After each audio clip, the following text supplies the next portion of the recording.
What's up, crypto enthusiasts? Welcome back to Wise Staking. In this video, we're talking about the importance of liquidity.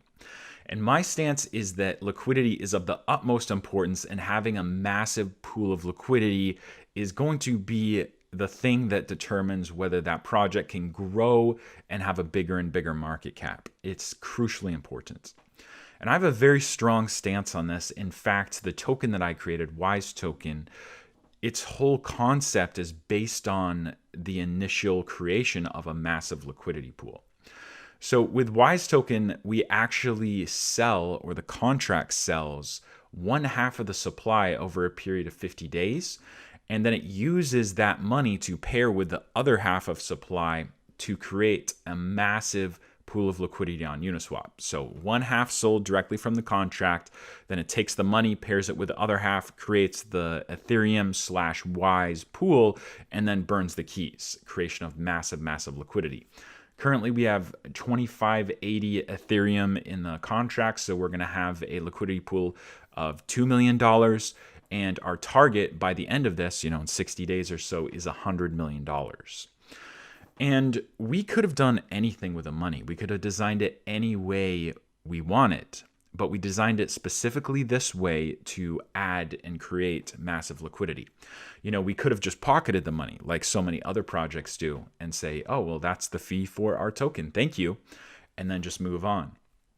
We could have done something like, the YFI projects, where we take the money and then we lend it out to other protocols like Aave lending, Compound, etc., and create interest off of that. And by the way, that's a good value proposition. That's a good way to create value. But we decided not to do any of that and to instead take that massive pool of liquidity and place it on Uniswap. And I believe that this is the best thing that can be done with the money. I have had this stance ever since 2018 and before, when I started realizing how important liquidity is in order to grow a massive market cap. So for instance, like Bitcoin and Ethereum, they have massive liquidity on exchanges. You can go and take millions of dollars and buy Bitcoin on exchanges, on big exchanges, and you can cash out in a big way too. You can cash out millions and millions of dollars. Same thing with Ethereum. However, when you go to Uniswap and you start talking about tokens on Uniswap, there's this thing called slippage that really needs to be taken into account. So on a centralized exchange, there's no such thing as slippage as long as the orders are there. If there's an order to buy what you want to sell it for, that order is going to be filled. There would only be slippage if the order couldn't be filled and you would have to buy the next one and the next one and the next one, which are slightly worse prices for you. So that would be a kind of a slippage. It works a little bit differently on Uniswap, and this is crucial to understand. So let me show you. So if we go to the pair right here, Ethereum and USDT, if I wanted to cash out one Ethereum into Tether and get my 381 Tether, the slippage or the price impact would be less than 0.01%. That's like nothing. If that's even a penny, that's very, very small. However, if I wanted to do let's do 99 Ethereum, that's up to $37,000. We got a little bit of slippage. If we add some more and we go to do $3 million, okay, now we're going to have 1.45%. 1.45% slippage. If we add some more nines here, okay, now all of a sudden I'm losing almost 13% of my money. Of course, that's when you're investing $33,000. And then if we go to invest $154 million, then we're going to lose 60% of our money due to slippage. Now, these are obviously very, very large numbers. And so this isn't a problem. Like, there's very few people who are wanting to exchange $154 million worth of Ethereum into Tether on Uniswap. So this pool is just fine. We can see that it is just fine. However, if we switch to something else, we're going to switch to Sushi right now. And the reason I picked Sushi is because SushiSwap actually was a competitor to Uniswap. And so it started off as a pool and then it actually migrated over to its own swap. It is its own swap right now. So there's not much liquidity in the Ethereum SushiSwap pair. And so because of that, we have more slippage. Like even just one Ethereum, and all of a sudden it's 0.5% slippage. If we do 10 Ethereum, that's $6,000. Now I'm losing 5% of my money. If I do $41,000 worth of Ethereum, I'm losing 33% of my money. And then if I do $102,000, then I'm losing 83% of my money due to slippage. Just because of this. And I'm going to show you the difference between the two pools. So the first way to show you the pools is really easy because they've got this right now. If we go to Uni, we can see the pools right here. So I just showed you the Ethereum USDT pair first. So there's actually $500 million in liquidity. So there's $250 million worth of Ethereum and $250 million worth of Tether. That's why it would take tens of millions of dollars before you really start losing any money. This is a great liquidity pool. However, if we look at the info for the sushi token, there's only $135,000 worth of liquidity. So most projects nowadays are starting off on Uniswap with not that much liquidity. It's usually under $100,000, just like sushi. And so if we go back and show you just like how bad that slippage was, I'm going to show you, like, if you just want to invest 3 Ethereum, so like, a little over $1,000, you're losing 2% to slippage. If you want to invest, a couple $1,000s, then you're losing 3%. If you want to invest 20 Ethereum, all of a sudden you're losing 10% of your stack. That means that token has to, appreciate by 10% before you even break even again. And then when you cash out, it's the same problem all over again. So really, this is losing like 10% on the way in and 10% on the way out just for 20 Ethereum. That's not a whole lot of money. So as an investor, let's say this is a new token right here. And as an investor who is like, I like Sushi Swap, I think this is a good project, or this could be any token that has $100,000 worth of liquidity. Usually it's even less. This is $130,000 of liquidity. Sometimes they start with like 30,000 or 60,000, and that just compounds the problem, makes it even worse. Let's say I want to invest $10,000 in that.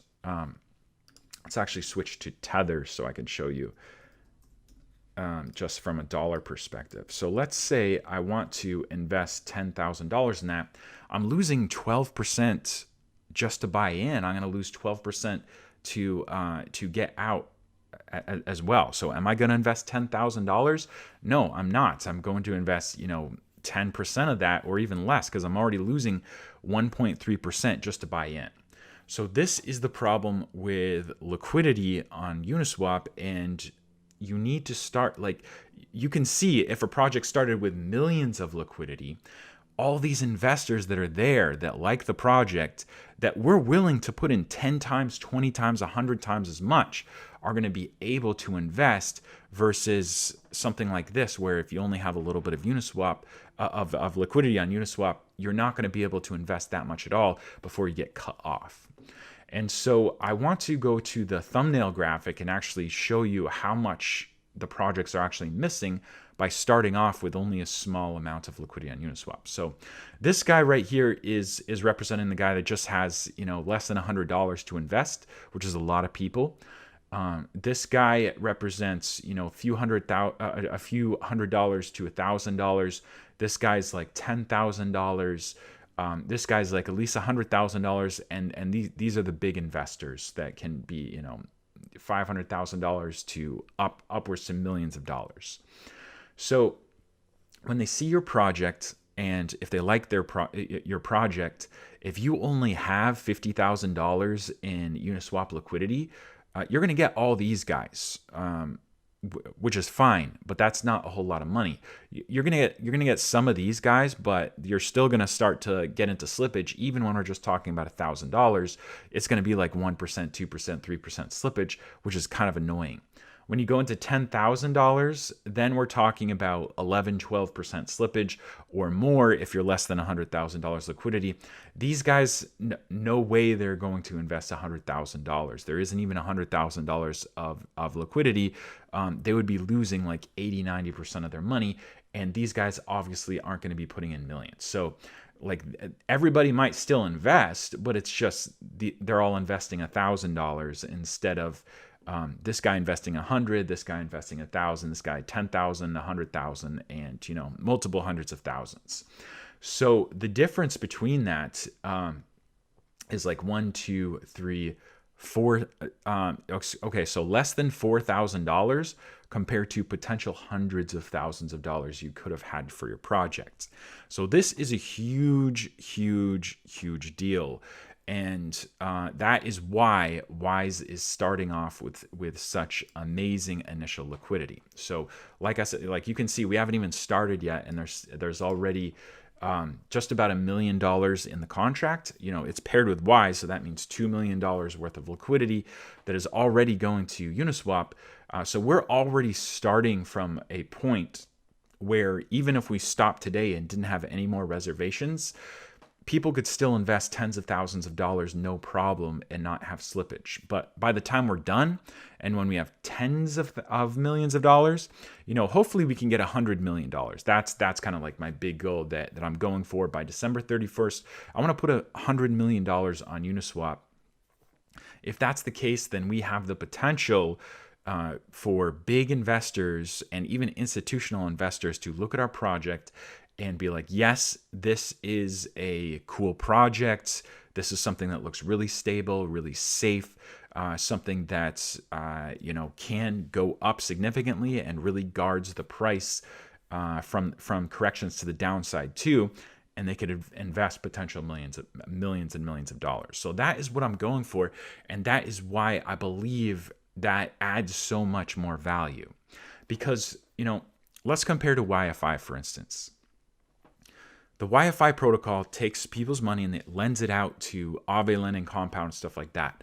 That's great. They're producing, real interest, undeniable value. However, they're only making like 14% ROI per year.